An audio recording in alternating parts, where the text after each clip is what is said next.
You're entering Corsi Nation. This is Jerome Corsi, and today it is January 7th, 2026. It's Wednesday, and thanks for joining us at CorsiNation.com. What's going on in the world today seems to be much of a repeat of prior days' stories. There's not a lot new going on, just developing stories from the weekend. So with regards to Venezuela, Trump saying that Venezuela is going to sell us billions of dollars worth of oil, and we're bringing tankers over there to get the oil and bring some money into Venezuela. Venezuela's economy. So that's a development in terms of Venezuela getting back into the economic world. I'm still not sure what the outcome is going to be in terms of when the woman who has won the election, democratically won the election, is going to return. The one who won the Pulitzer Prize and gave it to Donald Trump. But it's still in flux and transition. We still have the Navy positioned outside Venezuela. We're still ready to interdict any of the drug ships that try to get through that blockade, as it were. And the protests in Caracas are still in the streets. Overthrowing the government of Maduro remains a possibility. But at the moment, the situation is just not stable. The world is celebrating that Maduro is gone. But let's see who, in fact, fills the power vacuum. This is always one of the questions. And it's why regime change becomes an issue once we intervene, or any nation intervenes and removes a head of state, or does what essentially is a coup d'etat of the government. And China is now talking about going into Taiwan, and Russia is saying it has more support for having been in Ukraine. And what I'm saying, and have been saying and trying to get this theme across, is that the world is moving into a three-power configuration: the United States, Russia, and China. And each of us will have our sphere of influence. Our sphere of influence is going to be the Western Hemisphere. And Venezuela is just the first issue. Donald Trump is now saying he wants Greenland. He said yesterday, well, maybe he could use the troops and take Greenland. Well, he probably could. Or maybe we'll buy Greenland. Well, we probably could do that too. But the point is that Trump has hemispheric ambitions because he sees the necessity for us to control the Western Hemisphere from the Atlantic to the Antarctic in order to preserve sovereignty, to have simple, fundamental geopolitics where a major state has a sphere of influence, a group of states around it that have to remain favorable. Otherwise, the national security of the United States is threatened by a country like Venezuela or Colombia or Cuba. And similarly, Russia is threatened when the State Department and Soros are trying to move NATO right to the edge of the Soviet Union, former Soviet Union, by putting in CIA and other installations, Wuhan-like biolabs and other things that we did. The Democrats controlling the Department of State, controlling the presidency and the Congress, were clearly trying to move Ukraine in a belligerent direction, intruding upon Russia's sphere of influence. And China took over Hong Kong. China's probably also going to take over Taiwan. The question is, are we going to fight a nuclear war over these issues? And I think these are things that we're constantly looking at to determine exactly what we need to do here in order to emerge to the next level. And as far as I can see, this is again a emerging situation. It's evolving, it's changing, but it is not a situation that is going to continue the way it has been continuing with foreign nations like China and Russia intruding on countries like Venezuela in order to continue to undermine U.S. authority in the Western Hemisphere. Chris, I'd like you to comment on this. Let's get a little discussion about this because, increasingly I see people are talking about the risk of a nuclear war. And it's one that in this environment with any confrontation can turn into a nuclear war pretty quickly. I think that we are at a point where we have to work to make war obsolete. And one of the ways we might do it, at least for a while, is to go to this three-partite configuration with spheres of influence being established and respected. What are your thoughts here on this, Chris? Oh, that sounds good. The problem is, in the future, there will be new leaders elected, or let's say installed, depending on what country we're talking about. Can that three-pronged sphere of influence setup, can that stay 12 to 25 years from now? And secondly, can that come to a critical mass in a head where those three factions start fighting and maybe trying to play a chess game in each other's spheres of influence, depending on what's going on? I understand that it's possible we can reach an agreement between those three sectors in the next 5 to 10 years, but what happens in the next 10 to 30 after that? Well, these are the kinds of issues that I think we're going to have to deal with. And I can see the emerging nature of the world configuration changing dramatically. Russia and China, Russia's yet an emerging economy. It's not nearly of the size of the United States or China. And China's economy is very fragile right now. China, if it loses manufacturing because of the reversal of these free trade agreements and sending all of our manufacturing in the United States to cheap slave labor in China, and Trump is doing a good job of getting these things reversed, China's going to have economic difficulties. And I see it reflected in the price of gold and silver, which silver is still today very close to $80 an ounce, and gold right at about $4,500 an ounce, which reflects the economic insecurity and fragility of the world economic system. Chris? Again, that's true too. And look what's going on here. Apologies for my throat, everybody. You have, let's see what's going on now. The sphere of influence situation is running rather. Let's say there's the economic underground of this. The BRICS nations, China and Russia, are actually going into our sphere of influence, trying to recruit people in South America, obviously through Brazil, using their new potential currency and their new trading system, and infiltrating our sphere of influence that way. Well, it's going to continue to be I think Trump's idea of peace through prosperity has got to be taking hold. In other words, we've got to look to a future where all states can have the ability to establish strong middle class citizens who can live in relative comfort and relative security. I think that's what human beings want.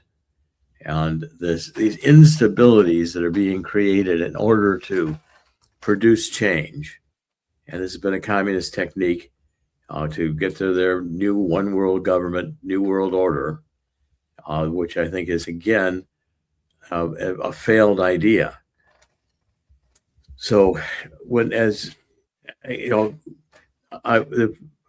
a Foreign Policy magazine today is complaining that Trump is pulled out of all the international agreements, and we're not participating in the World Trade Organization. We didn't set the agenda at the climate change meeting, and we just had this recent agreement of the Coalition of the Willing in Paris, which was meeting to say that they wanted to provide troops on the ground or security, assurances for Ukraine after a peace agreement was reached.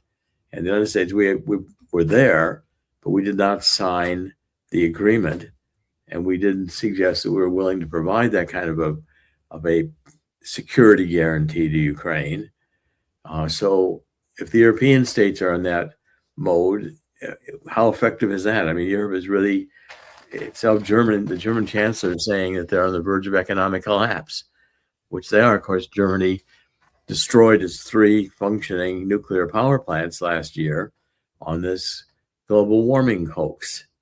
So what does Germany expect? Is deindustrializing, which is going to have a negative impact on its economy.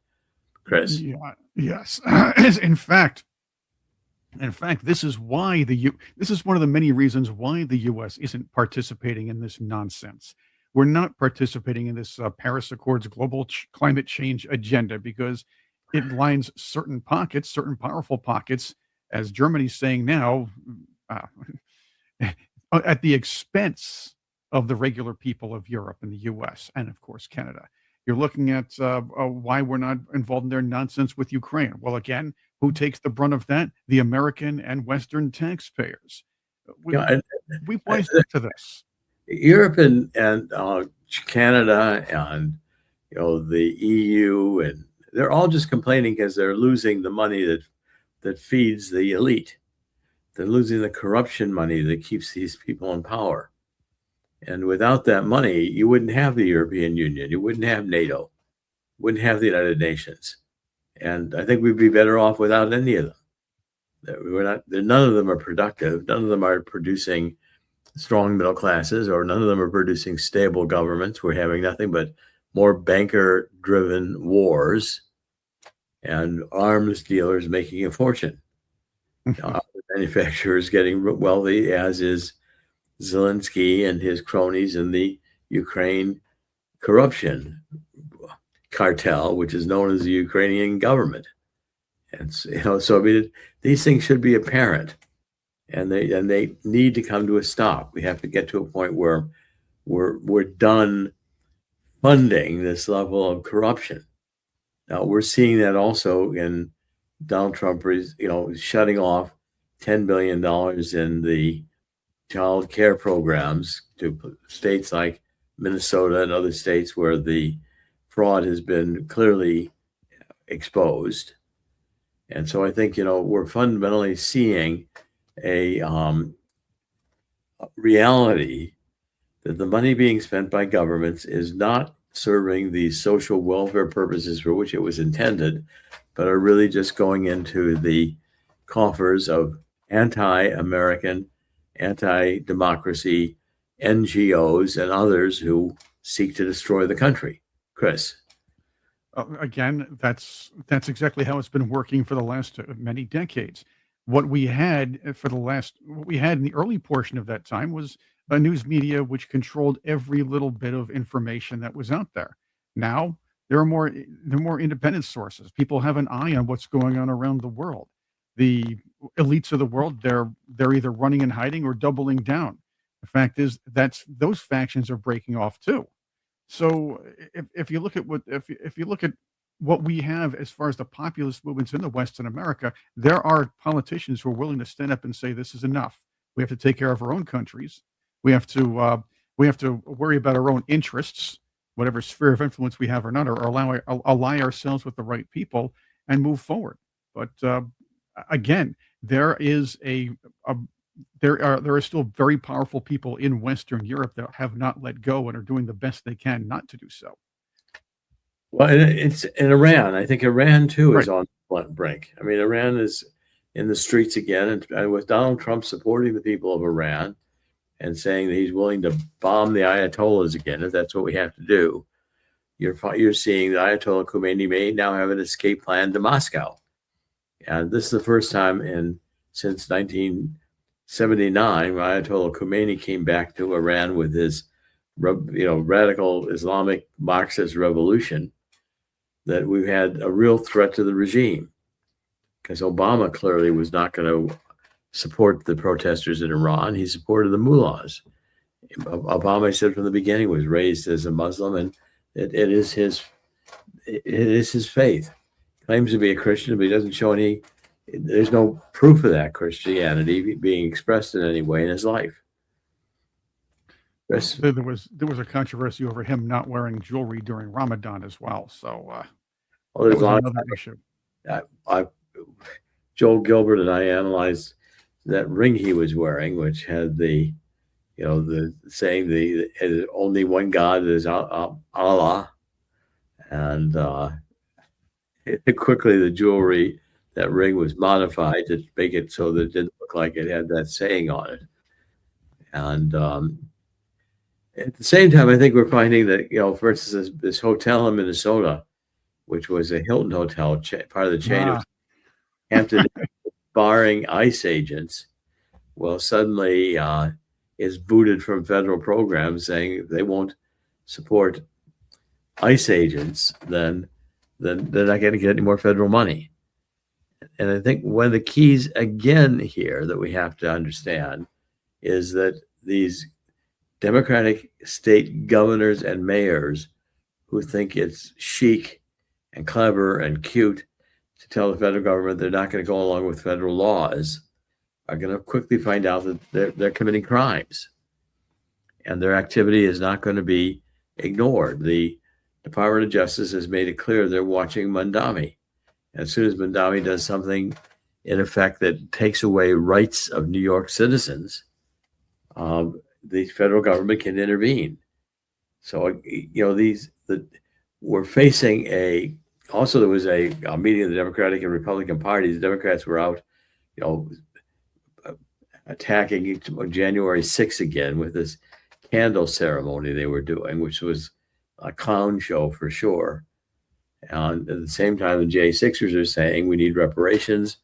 There's still J6ers in prison. There's still J6ers who have not been completely exonerated. And why? I mean, J6s was, they're gaslighting J6 and have been to say it was an insurrection, when in fact the evidence of the busloads of paid rioters dressed as if they were Trump MAGA supporters have been ignored. All of and the government's still saying for 4 years we're not going to get more of the data on the J6ers. We're holding more secrets back from the American people. Chris. Again, the left, the Democrats, they need a narrative. They need to keep pushing something. They need a September 11th moment. They need something. They forged January 6th as that. They put together a whole spectacle. And to be honest with you, they only need about a small percentage of Americans to really believe what's going on. They have a base that'll believe whatever they tell them. They just want to push. They want to keep pushing and maybe scaring people into believing the mean old Republicans are going to do the same thing. When in fact, in front of everybody's sight, every time the Democrats have lost an election after having power for a significant period of time, they've thrown a collective hissy fit. We can start from 1980. We can go to we can go to 2000. I don't know how many times I haven't heard Bush is a racist and haven't seen these protests all over the place, especially in the 2004 Republican National Committee meeting. Then you have, of course, we know what happened in 2016 and 2024. These are the people causing the problems, but they need to suppress as much information as possible about January 6th because they have the imagery has been in the newspapers, and they need that narrative to try to win in 2026 and 2028 to scare people into voting for them, pretending they're the normal party, the party of normalcy. I think Trump is getting ready to. He was talking again about this legislation that passed the House, and it's going to come before the Senate. He's going to push forward very hard, which is to say that you have to have proof of citizenship in order to vote. And if this happens by law early this year, we're going to have, again, a major Democratic hissy fit. And the Democrats, I was watching closely, the Gateway Pundit is showing that there was a liberal woman who broke out and attacked another woman protester, in January 6th defendants who were gathered at the Capitol. Well, the leftist was arrested and put in handcuffs. Now, of course, the judge will probably just release that woman. Be no consequences. But the point is, there's got to be more recognition that opposing the efforts to deport illegals is a crime. And I think Tom Holman is making that clear and sending now some 2,000 ICE agents into Minnesota to get rid of the Somalians. The American people, I think, are tired of this. And certainly the efforts to clean up the country to get it coming back into lawfulness. The Democrats are running on a platform which is hard to sustain. I watched the Five for a few minutes last night, and on Fox News, it's clear that the Democrats are just a subject of ridicule. Everything they're supporting is insane. They look like they've lost their minds. And it's time, I think, to bring back some of these anti-communist laws that we had in the 1950s and enforce them, to say if these Democrats want to be communists, they need to be arrested, because communism is a insurrectionist idea. It's treasonous. They want to destroy the United States, and we shouldn't allow them to hold positions of power. So again, I think these themes are all developing. They're developing very fast, but the change that's underway at the moment with Trump is a change that is attacking these forces of evil, attacking the forces that want war, and moving in a direction where the American people see exposed this new world order, which intentionally causes this chaos in order to produce its own goals, to force us into giving more power to government because of a pandemic or whatever strategy is being used. And I think these are things that the American people have caught on to, and are going to be more difficult for the intelligence agencies to pull off. Chris? Going back to what you were saying about what's going on in Minneapolis, that Hilton, apparently they were in trouble beforehand. The same hotel was trying to deny ICE agents and federal agents who were there to get rid of illegal immigrants and criminal illegal immigrants, by the way, denying them rooms, denying them services, if you will. It got to the main office. The main office said, "We're going to cut you off if you keep doing that." They said, "Fine, we'll not cut them off." Word had it, they cut them off again. So Hilton just said, "Forget it. We don't want to be political." That's another trend that we're looking at right now as well. Companies getting out of that woke political realm. They don't want to be the next Bud Light. They don't want to be the next Jaguar, which, by the way, fired its creative director a little while back too. I guess the woke army, which was controlling marketing and communications departments in the business area, in the business sectors, if you will, are losing influence, and companies are just taking it back, saying we cannot be political. This nation's too divided. We cannot do this. I guess the kids say, "Screw around and find out," and that's what happened with this particular Hilton. I don't doubt this is happening somewhere else, though. By the way, or other cities. I don't either. I think it's we're seeing major shifts going on, and they're hard to perceive at the same time that we are in the midst of the changes, but the changes are happening, and the realignment,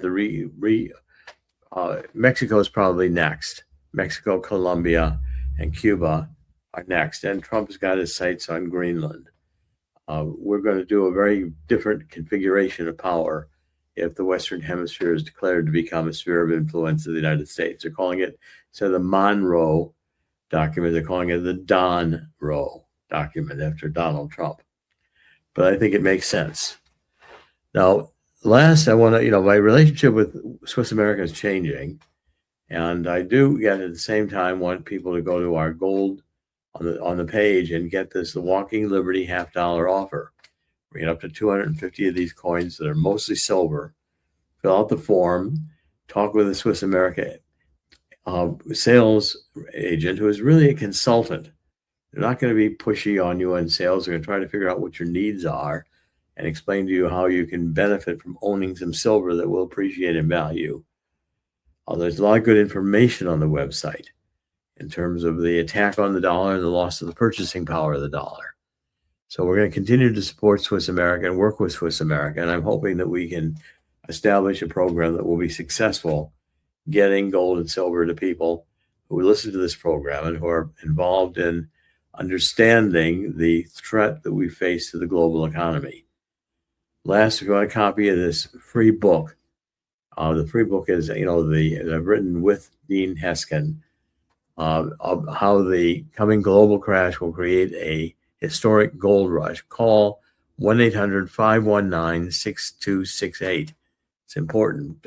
Talk to Swiss America. Get to understand how gold and silver investing can help you. 1-800-519-6268. I think today is a day that is pretty much a reprise of the previous day's news. It's a development of the stories rather than the introduction of some new dramatic story. So we're getting a brief reprieve here, but I don't think it will last for long. There'll be another development occurring relatively quickly that will refocus us and refocus the news. In the end, God always wins. God's going to win here too. And please join me in 2 Chronicles 7:14 and getting down on our knees and asking God to forgive us for letting the country get to this point. We need to return to God and return to understanding the importance of both the New Testament and the Old Testament, understanding the importance of both to salvation. Christ was born a Jew. We are anticipating that second coming will also involve the Jewish people. That's again, St. Paul was writing about that in Romans, I believe, 1:9, I believe it was, but he was writing about it. This is Dr. Jerome Corsi. Thanks for joining us at Corsi Nation. We'll be back tomorrow. We're trying to do this show every weekday, and we'll be revising Corsi Nation show. And once I'm out of transition and relocated, which was going to occur hopefully early in February. Thank you for joining us. God bless.